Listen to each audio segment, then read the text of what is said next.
Rest রেখে দেবো।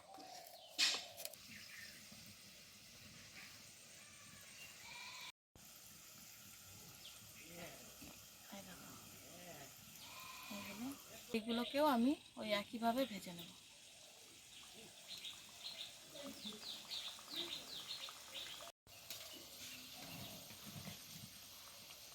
ভালোভাবে ভাজা হয়ে গেছে। নমস্কার বন্ধুরা, আরপি ভিলেজ স্টোরির পক্ষ থেকে সকলকে জানাই অনেক স্বাগত। আজকে চলে এসেছি প্রতিদিনের মতো আরও একটি দুর্দান্ত রেসিপি নিয়ে। আজকে আলু আর আটা দিয়ে তোমাদেরকে করে দেখাবো সন্ধ্যের একটা স্ন্যাক্সের রেসিপি। তোমরা কিন্তু পুরো ভিডিওটা দেখবে। তাহলে চলো প্রথমে আটাটাকে মেখে নিই। দেখো, আমি এখানে দুখানা আলু আগে থেকে সেদ্ধ করে রেখেছিলাম। এবার এই আলুগুলোর খোসাটা ছাড়িয়ে নেব। আমি খোসা সমেতই আলুটাকে সেদ্ধ করেছিলাম।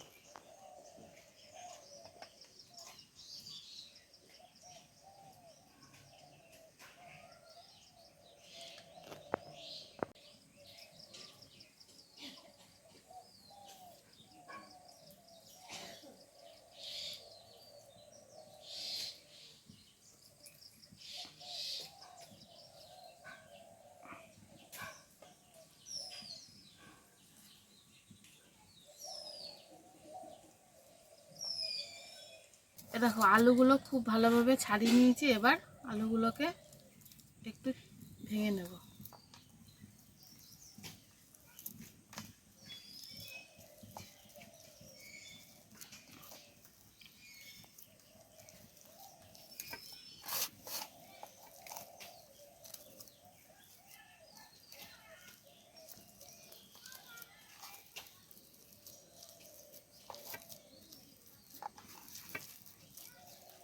দেখো, আলুটা ভেঙে নিলাম।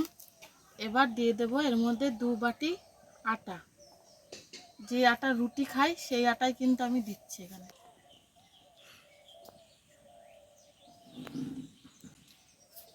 আর দিয়ে দেব অল্প একটু বেসন।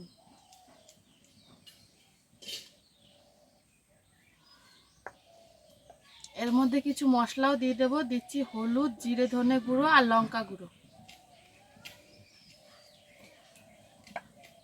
আর দিয়ে দিচ্ছি স্বাদ মতো নুন।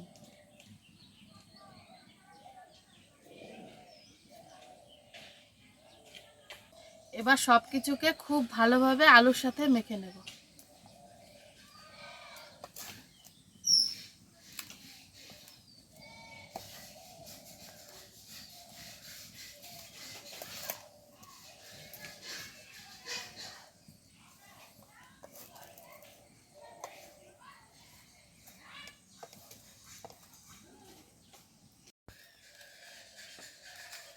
দেখো, আটাটা মাখার সময় কিন্তু এখনো অবধি আমি জল ব্যবহার করিনি।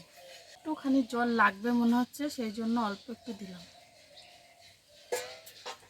তারপরে এটাকে খুব ভালোভাবে আবার মেখে নেব। খুব বেশি জল কিন্তু দেওয়া যাবে না। একদম রুটির যেরকম রুটি ভাজার সময় আমরা আটা মাখাই সেরকমই মাখাতে হবে।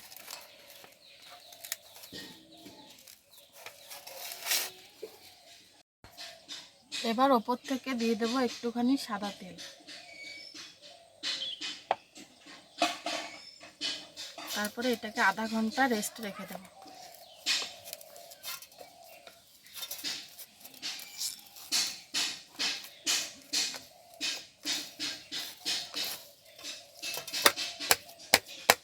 আধা ঘন্টা হয়ে গেছে, আবার চলে এসেছি। এবার প্রথমে কড়াইতে তেলটা গরম হতে দিয়ে তারপরে ওগুলো রেডি করব। ওই আটাটাকে আরেকবার খুব ভালোভাবে মেখে দেখো লই করে নিয়েছি। এবার বেলে নেব। একটুখানি তেল দিয়ে বেলবো, না হলে কিন্তু এই চাকিতে লেগে যাবে।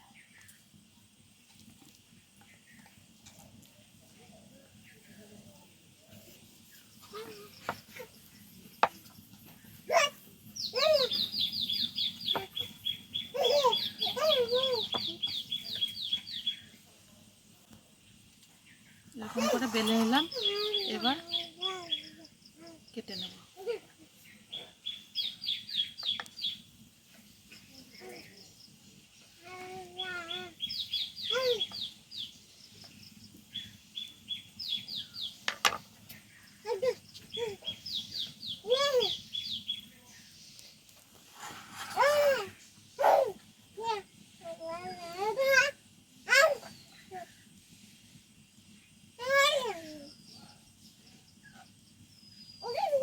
এবার সাইডের এই এক্সট্রা ধারগুলো কিন্তু সরিয়ে নেব।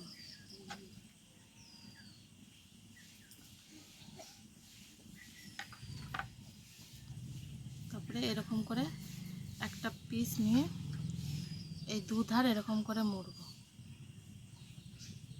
তারপরে আবার এই সাইডটাকেও এরকম করে মুড়ব। এই দেখো একটা নিমকির মতো হয়ে গেল। এরকম করে সবগুলো বানিয়ে আমি ভেজে নেব।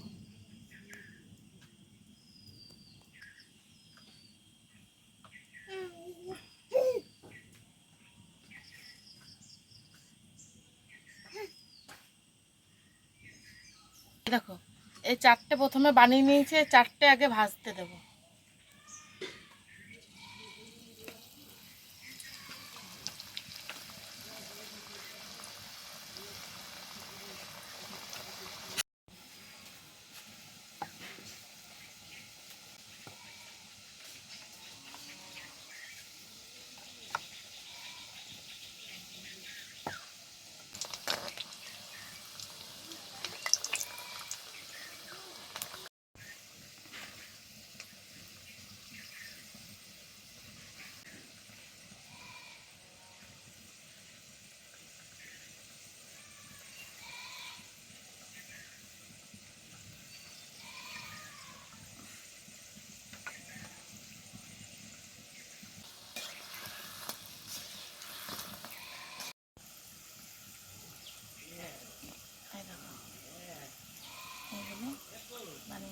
এটা একটু ছোট সাইজ বানালাম, প্রথমেরটা একটু বড় বড় হয়ে গেছে, তো বানানোর চেষ্টাটা করবে।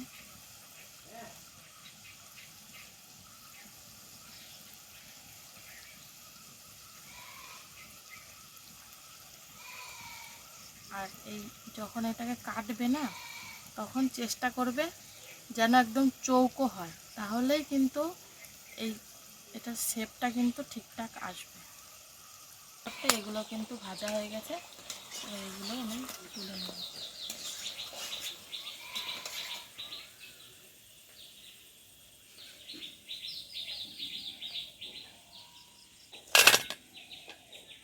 এইগুলোকেও আমি ওই একইভাবে ভেজে নেব।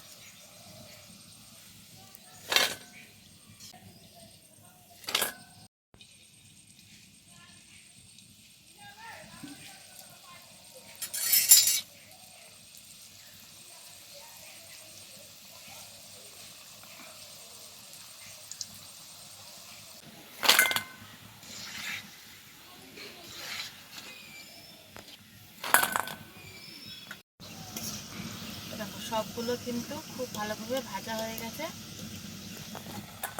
এবার তোমরাও বাড়িতে ঝটপট বানাও আর আমাকে কমেন্টে জানাও যে রেসিপিটা তোমাদের কেমন লাগে।